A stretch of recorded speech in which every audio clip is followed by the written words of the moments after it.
Today on Network Africa, mutinous soldiers in Ivory Coast defy government order to lay down their weapons.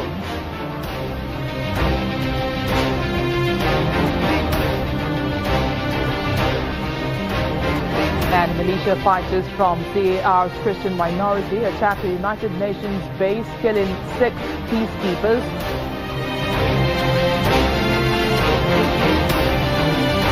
And the government of Sierra Leone rejects a $7.8 million bid for one of the world's largest diamonds.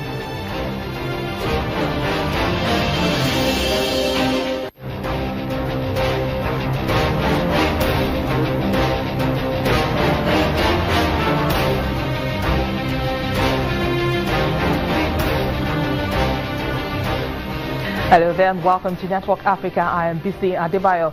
Let's begin with a look at events that made headlines over the weekend. UN Under-Secretary General for Peacekeeping Operations Jean-Pierre Lacroix presided over a memorial ceremony in tribute to the 5 peacekeepers killed last week Monday in the east of the country when their convoy was attacked by anti-Balaka militia. Our colleagues here do a formidable work, sometimes in very difficult and perilous conditions, but I can tell you that their commitment, their engagement in support of the Central African people is absolute and will remain so. And I should add, of course, that the murders that were committed should not be unpunished, and MINUSCA will do everything it can together with the Central African authorities to achieve that. UN Secretary General Antonio Guterres and the Security Council strongly condemned Monday's attack and demanded that those responsible be brought to justice. Elsewhere, several thousand Tunisians marched through central Tunis on Saturday in protest against the bill that will grant amnesty to the businessmen accused of corruption during the rule of autocrat Zine El Abidine Ben Ali. Critics of the bill say it is a step back from the spirit of Tunisia's 2011 revolution to oust Ben Ali by accepting corruption. But government officials say it's a way to inject some of their ill-gotten cash back into the economy.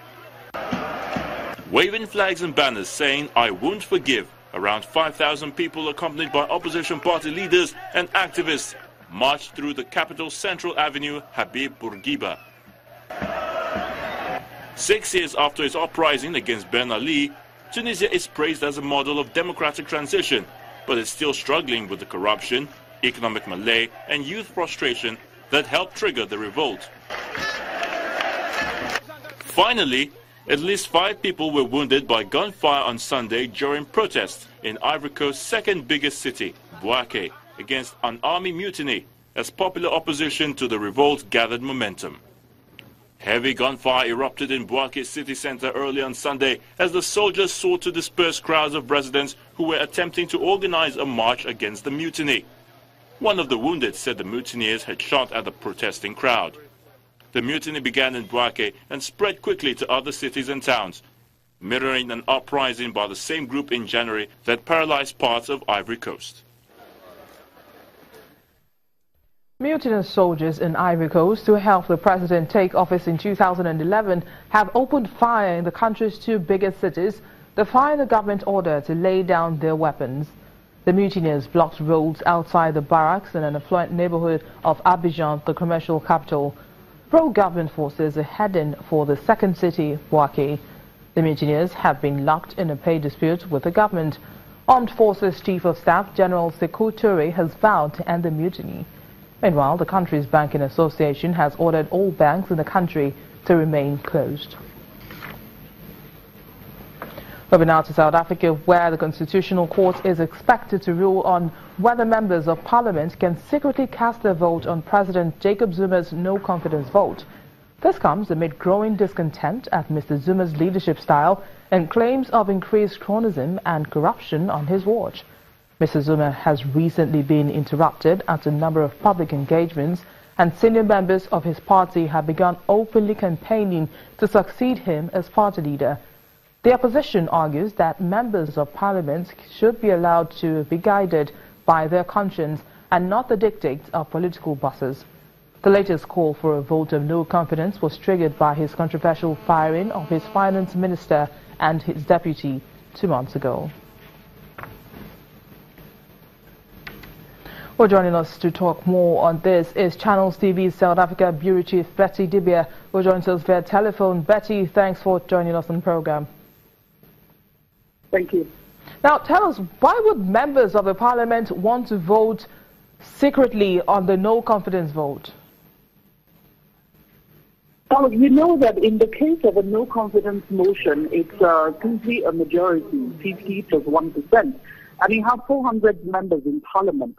They are already, the ANC has more than 50%. They have over 200 members. They're already in the majority. So, and this is about the fifth time we're coming to this point, one of which was an impeachment motion that they voted on. And at each and every occasion, the ANC carries the day, or President Zuma comes out, free. So they're trying to see, and now what makes them different is that for the first time in a long time, you have so much division within the ANC, so much division within the ANC.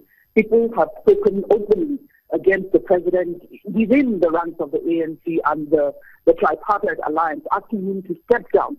So they believe that those in parliament, if they're allowed to vote in secret, because the president is voted for in secret, he's elected within parliament in secret, that to vote him out, they should allow them for fear of probably intimidation, according to those who are proposing. But the judges, the court is still in session. The judges are saying removing the president is a serious issue and could destabilize the country. So the arguments are still going on, because in the first place, it's the Speaker of Parliament. Well, we seem to have lost Betty there, but she'll definitely join us back to continue this conversation.